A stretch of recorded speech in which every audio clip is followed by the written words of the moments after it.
আসসালামু আলাইকুম প্রিয় অষ্টম শ্রেণীর শিক্ষার্থী, আশা করি তোমরা সকলে ভালো আছো।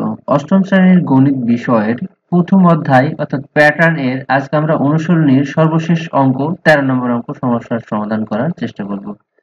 তো দেখো 13 নম্বর অঙ্কে বলেছে 5, 13, 21, 29 এবং 27। এটা একটি প্যাটার্ন দেওয়া আছে। কতে বলেছে 29 ও 37 কে দুইটি স্বাভাবিক সংখ্যার বর্গের সমষ্টি রূপে প্রকাশ করো। খতে বলেছে তালিকার পরবর্তী 4টি সংখ্যা নির্ণয় করো। গতে বলেছে তালিকার প্রথম 50টি সংখ্যার সমষ্টি নির্ণয় করতে হবে। তো চলো সমস্যার সমাধানগুলো আমরা করার চেষ্টা করি। তো দেখো প্রথমে বলেছে 29 ও 37 কে স্বাভাবিক সংখ্যার বর্গের সমষ্টি রূপে প্রকাশ করতে হবে। এখন আমরা 29 কে যদি 4 যোগ 29 করে ভাঙাই, আমাদের বর্গ সংখ্যা যখন আমরা জানবো তখন কিন্তু আমাদের এই অঙ্কগুলো করা খুব সহজ হয়ে যাবে। 1 থেকে 21 বা 20 পর্যন্ত যে বর্গ সংখ্যাগুলো আমরা সপ্তম শ্রেণীতে শিখে এসেছি সেটি কিন্তু এখানে কাজে লাগবে। তো দেখো আমরা যখন 29 কে ভাঙাবো 4 যোগ 25 এটি করলে হবে 29, দুটো যোগ করলে হবে কিন্তু 29, দুটি সংখ্যা রূপে প্রকাশ করলাম, তারপর বর্গ করেছে 2 এর 4 এর বর্গ যদি করি অর্থাৎ 2 এর উপর বর্গ করলে হবে 4, আবার 5 এর উপর বর্গ করলে হবে 5 5 25। তাহলে দেখো প্রথমটির উত্তর হচ্ছে 2 এর উপর স্কয়ার যোগ 5 এর উপর স্কয়ার।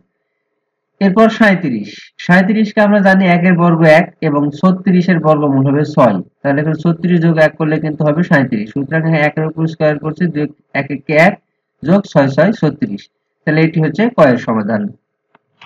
খ নাম্বার বলেছে তালিকার পরবর্তী 4টি সংখ্যা নির্ণয় করো।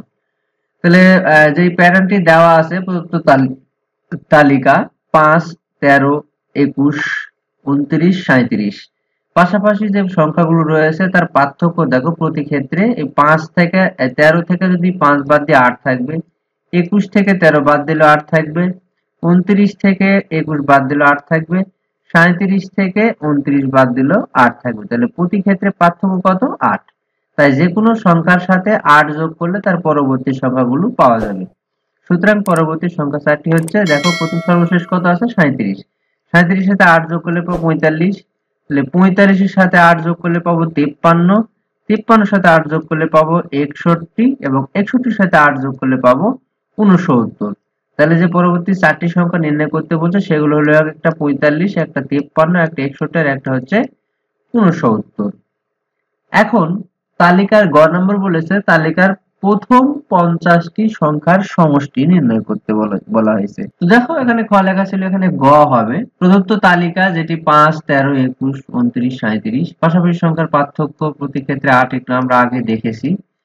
এখন লক্ষণীয় বিষয় যে এই প্রত্যেকটা ক্ষেত্রে দেখো 5 ইকুয়াল 8 গুণ 1, তাহলে 8 থেকে 8 মাইনাস 3, যেহেতু আমার প্রথম পদ 5 হতে হবে তো এখানে আছে 8 যদি স্বাভাবিক সংখ্যা হয় এখানে স্বাভাবিক সংখ্যা থেকে দিয়ে গুণ করতে হবে।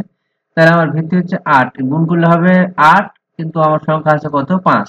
তাহলে 5 থেকে 8 থেকে কত বাদ দিলে 5 থাকবে? 3। তাহলে 8 গুণ 1 বিয়োগ 3। 2 নাম্বার 8 গুণ 2, 8 দুগুণ 16, কিন্তু আছে 13, এখান থেকেও 3 বাদ দিলে থাকবে 13। 3 আসছে 24, 24 থেকে 3 বাদ দিলে থাকে 21। তাহলে প্রতি ক্ষেত্রে যে সংখ্যাগুলো আমার দেওয়া আছে প্রতি ক্ষেত্রে প্রথম সংখ্যাগুলো হচ্ছে পার্থক্য কত? 8। এরপর সর্বশেষে আছে -3, প্রত্যেকটা ক্ষেত্রে কিন্তু -3। তাহলে এখানেও যদি আমি এই যে 1 2 3 4 এটা স্বাভাবিক সংখ্যা ধরি, এখানে 5 হবে স্বাভাবিক সংখ্যা ধরি, তাহলে প্রথম চিত্রে কাঠির সংখ্যা কত হবে? কাঠির নয়, এখানে কাঠির সংখ্যা হবে 8 গুণ ক বিয়োগ 1, অর্থাৎ 8 ক বিয়োগ 3। 1 নয়, এখানে 3। প্যাটার্নটি 8 ক মাইনাস বা বিয়োগ 3 বীজগণিত রাশিটিকে সমর্থন করে। তাহলে 50তম পদে কতটা কাঠি লাগবে সেটি বের করতে হবে। তাহলে এখানে 50তম পদে কাঠির সংখ্যা সমান সমান 8 ক বিয়োগ 3, তাহলে 8 গুণ 50 বিয়োগ 3, তাহলে 8 আর 50 গুণ 5 টা 40, 400 বিয়োগ 3 পাবো আমরা 397। এখন আমার পদের যে সমষ্টি নির্ণয় করতে বলছে 50টা পদের, তাহলে আমরা পদের সমষ্টির সূত্রটি কি? সূত্র হচ্ছে প্রথম পদ যোগ শেষ পদ গুণ পদের সংখ্যা ভাগ 2। এখানে প্রথম পদ হচ্ছে 5, শেষ পদ 50তম পদ সেটি হচ্ছে কত? 397, এখানে লিখেছি।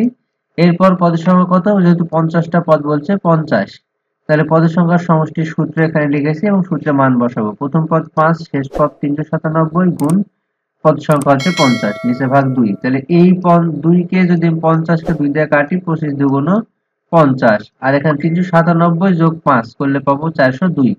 402 এবং 25 এই দুটো যদি গুণ করি তাহলে পাবো 10,050। এটি হচ্ছে উত্তর। তো প্রিয় শিক্ষার্থী, প্রথম অধ্যায় প্যাটার্নের অনুশীলনের 13 নম্বর অঙ্ক দিয়ে আমরা সমস্ত অঙ্কগুলো সমাধান করলাম। সামনের টিউটোরিয়ালে আমরা পরবর্তী অধ্যায় নিয়ে আলোচনা করার চেষ্টা করব। সেই পর্যন্ত সবাই ভালো থাকো, সুস্থ থাকো। আল্লাহ হাফেজ।